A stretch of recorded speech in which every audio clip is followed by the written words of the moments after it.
motorbike. This person was driving this motorbike, and 90 thought was mourning with them. He stopped. What was happening? Like he wanted to know. Pulled out his gun at close range and shot at that person, and then just continued driving towards Kariobangi area. A lady has been shot, personally known to me. Her name is Carol, a young woman who earns a living selling in some kiosk. I think she was on her way to Markiti in the morning to get her vegetables or something like that.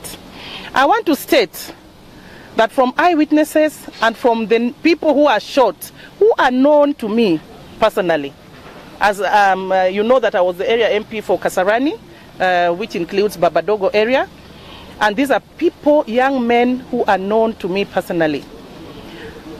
If I state, as I stand here, that this is nothing but ethnic cleansing. If I had a doubt in my mind before, what I've seen today, the calculation with which the executions were taken, the careful choosing of the people who have been felled, I do not fear that I am contradicting myself if I state clearly that this is nothing short of ethnic cleansing. It was so calculated that I am told the first group of people who were executing this massacre came in motorbikes. They would just be driving past, slow down, pull down their guns and shoot. And when you see most of those bodies, they have been shot at close range, like the lady has just been shot here, an innocent lady. And I even have, when I arrived, we collected so many of these spent cartridges, and you know, we have kept them. These ones I'm not releasing because every time we always release this, we are given back civilian cartridges. And so this is nothing but a calculated move by somebody whose intention is either to plunge this country into civil war of sorts, or to completely exterminate a community from Kenya, or I don't know what they are intending to do, because it is really sad. But what is even more shocking is that with that shock, when wananchi even attempt to mourn, they are still shot, we are still tear gassed, we are still being chased, you know. So in Kenya we have lost all rights, even the right to mourn our dead. So your child will be shot, but the mother cannot access, because the mother body is also just, or maybe also is shot. So I don't know where we are leading, but all of them, the 7 bodies were hurriedly removed from the scene. When I arrived, 5 bodies, they were running back to police and wananchi, because wananchi was saying, but sure, wananchi, that place becomes a crime scene. We have not seen policemen coming here to even take statements. We have not seen policemen coming to ask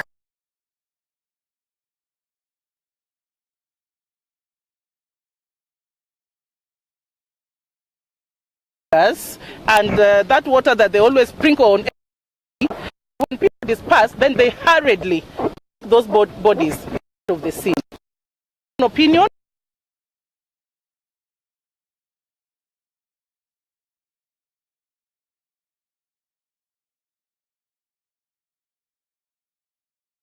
Absolute intimidation, to intimidate especially the NASA brigade from continuing in this course. In my own opinion, this is extermination of a magnitude that now calls for international attention.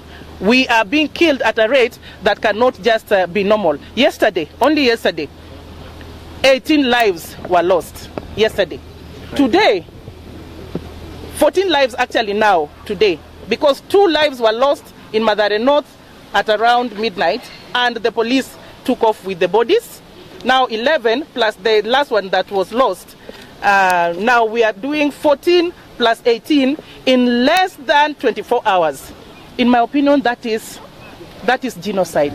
That is genocide. That is completely unacceptable. And I want to challenge. I want to challenge the church in Kenya. I want to challenge religious leaders who keep quiet until things have gone to the extreme. Then they make grand trips to State House and other places. Then they come and call some sort of press conferences calling for peace and calm. How comes they do not address those who are killing innocent Kenyans? No peace without justice. And our constitution even states, if somebody is suspected of being a criminal or whatever, how comes they have never been arrested? There is no criminal. These were Kenyans who woke up early, either to go to church or to go to the market to look for, to seek ways of feeding their families, and innocently, without any provocation at all. There were no demonstrations at 5 in the morning in Babadogo. There was nothing happening. These were innocent Wananchi, and they have been killed. And when we went to mourn, even in the presence of a figure like His Excellency Raila, a figure respected internationally, we were tear gassed. They threw tear gas in his presence. There was gunshots, even in the presence of leaders. So if this can happen to us leaders, what do you think Wananchi are going through? We are here in Nairobi Hospital now because one member of parliament, Honorable Oluoch, has been shot. I was with him on top of his vehicle, going round, when he was shot in the leg. And thank God, I think they were aiming at him, at his heart or the head. It's only that there were potholes, so the car was not so steady. That's how they managed to shoot the leg. So I think this is not now acceptable at all. Cannot continue like this. Thank you. Now, we are addressing this press conference at Nairobi Hospital because we came to see the Honourable Member of Parliament for Mathare, who, as you have already been told, was attacked by the police in our presence when we went to look at what had happened in Mathare. Now, we had occasion to talk to you yesterday at the city mortuary, where we'd gone to see dead bodies. There were 15 dead bodies at the city mortuary yesterday. There were 3 at the Chiromo mortuary, making a total of 18. I see police talk about mob justice of people who were looting. But these people were shot by the guns. These people were shot by the guns, and the cartridges were collected. Basically the work of the Kenyan police. What has happened today, it's also have been planned. It's a work of careful planning and targeting particular people. We have particular communities who are being targeted here. I think we have said so many times that as Kenyans we must respect the rights of each and every Kenyan community. 44 of them live here not by permission of any other, not by invitation of any community. So there must be some kind of respect and tolerance. And when you hear leaders begin to make very belligerent statements which are amounting to incitement, we are driving this country to hell. We are driving this country to hell. I think leaders must be responsible. Leaders must act responsibly and stop incitement. When we came from the trip the day before yesterday, we were attacked not by thugs, by policemen, throwing tear gas, throwing water cannons at us. What crime had we committed? Coming back home. And the Kenyan media must go beyond this ethnic consideration. If you look at the papers yesterday, it's as if we were ourselves the aggressor. You don't direct the accusation where it belongs. This was a state-sponsored thuggery against innocent citizens, receiving one of their leaders returning back home. Why was the police parading on the roads, attacking as the way they were attacking, using live bullets against innocent people? This must be condemned in the strongest terms possible. In a civilized society cannot tolerate this kind of thing. You're pushing this country into a precipice. They're pushing it into a precipice. They're telling, instead of the president and his deputy apologizing, they are in fact continuing to incite people. This basically shows that we need international intervention. We need international intervention. We're dealing with people who just came from The Hague the other day, and they are already trying to take this country back to The Hague, the way they're doing it. The international community must intervene at this stage and help to move this country from precipice. Otherwise, there's going to be turmoil in our country. I urge our people to remain vigilant, remain patient, because this matter must end. This matter must end. And those who are killing by the guns, as the Bible says, those who kill by the sword will die by the sword.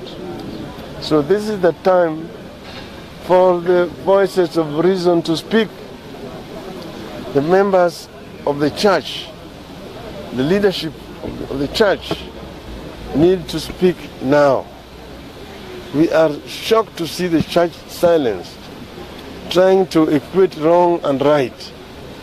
There can never be an equality between wrong and right. So you must point the accusation where it rightly belongs, the leaders of the church. When churches are quiet, we remember Henry Okulu.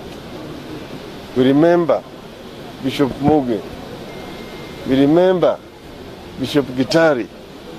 Those who were able to stand up and speak on behalf of their flock. This is the time. But as politicians, we want to say here and say, NASA is not cowed.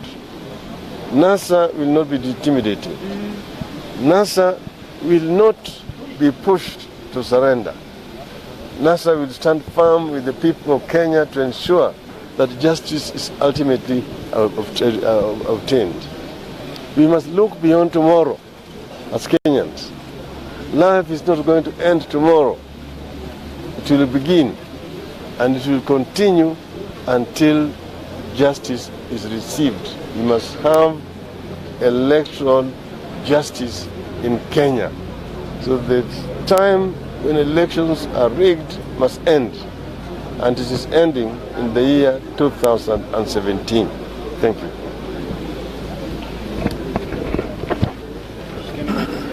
Thank you. Back.